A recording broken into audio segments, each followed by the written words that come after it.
Now let's continue with our bass channel. A simple one like this. We have our bass pattern.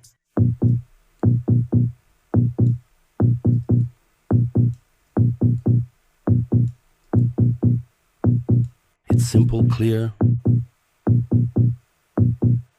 Right on it, probably. Using Diva. A bass created using the Diva plugin. I don't quite remember this part. We're doing a sidechain with the compressor. Bottom kick. Let's see, by turning these off again, without the compressor, it's deep. And in the same way, the kicks, sub-frequencies, and bass frequencies overlap quite a bit, which really affects our mix.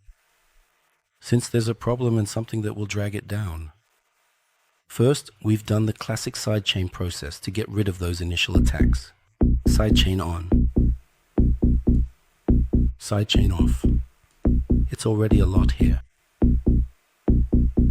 I've done a slight sidechain, even less than half a dB. Basically with EQ.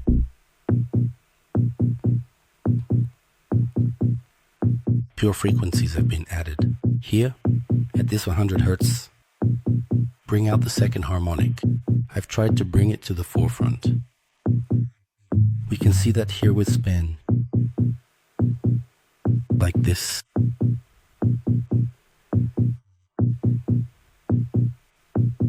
If we turn off the EQ, as you can see, it's a terrible first harmonic.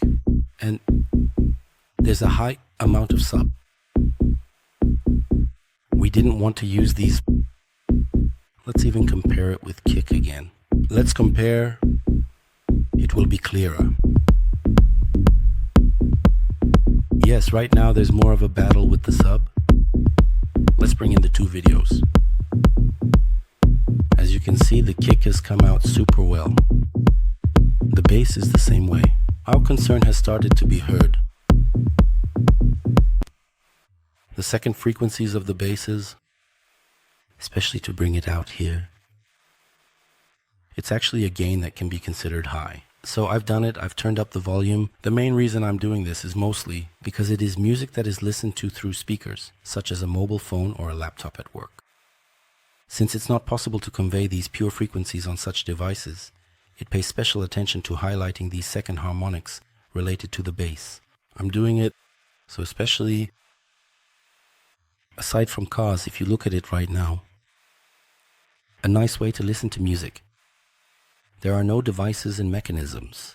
And when we listen to music with our headphones, we can actually hear the full range. Aside from this, mostly music these days is being listened to through devices like mobile phones and laptops. Since it's being listened to, we can't actually convey the first harmonics of the bass. I'm particularly sensitive to bringing the second harmonics to the forefront, and the devices I'm talking about. I'm especially paying attention to how it's heard in the mix. This is something I would recommend you keep in mind. 1, it could be a recommendation. Then right after that, we use a saturator again to boost it up. Really, we're boosting it. Let's hear it. The saturator is off. Let's hear it.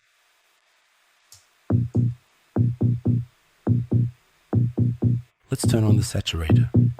Again, super. Here, not the first mode, analog clip, soft synth is used. I've highlighted it. Bass. Let's hear it with the percussion and the kick. Let's close the processes. Bass.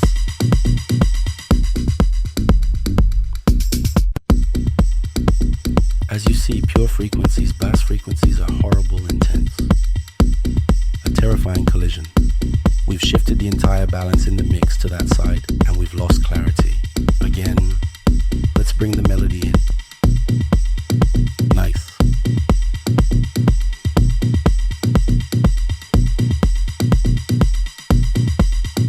It's building up, and we're moving on to the lyrics part.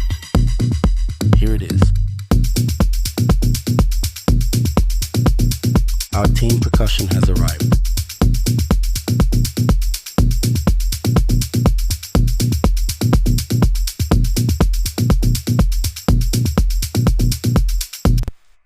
Great. Right after that, I've held the MIDI notes here.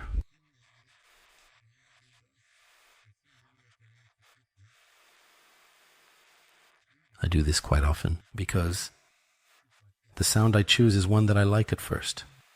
After a while, as the piece progresses, it can happen that I don't like it anymore. After that, once you convert these MIDIs to audio within the track, there seems to be no turning back. To avoid any issues, I prefer to keep at least these MIDI files, meaning the MIDI notes, on one channel. I've done the same thing here. We also have one called Original Swap. Yes, now we see the first element from the album version of the piece. We've used a sub like this.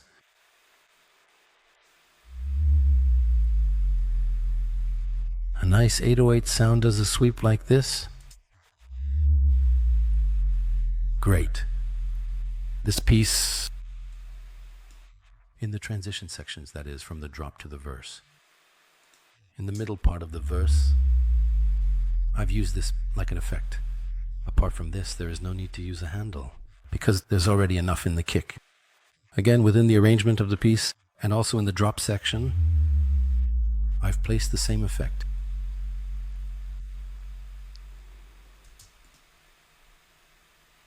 I do this in the piece like this. If we hear it together with the others,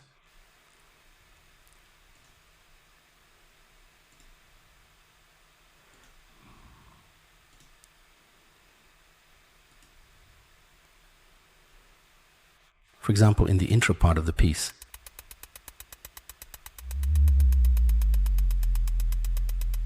such a transition. The piece is building up. Here, bit by bit, the vocals have started just a little. Once more, if you would just be so kind, please.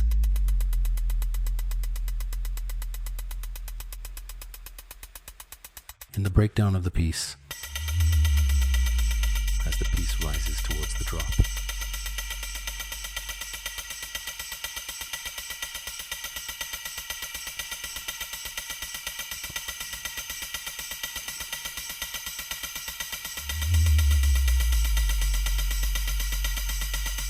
From here, shifting to the drop. Great. Our basses were like this. Now, let's move on to the lead channel.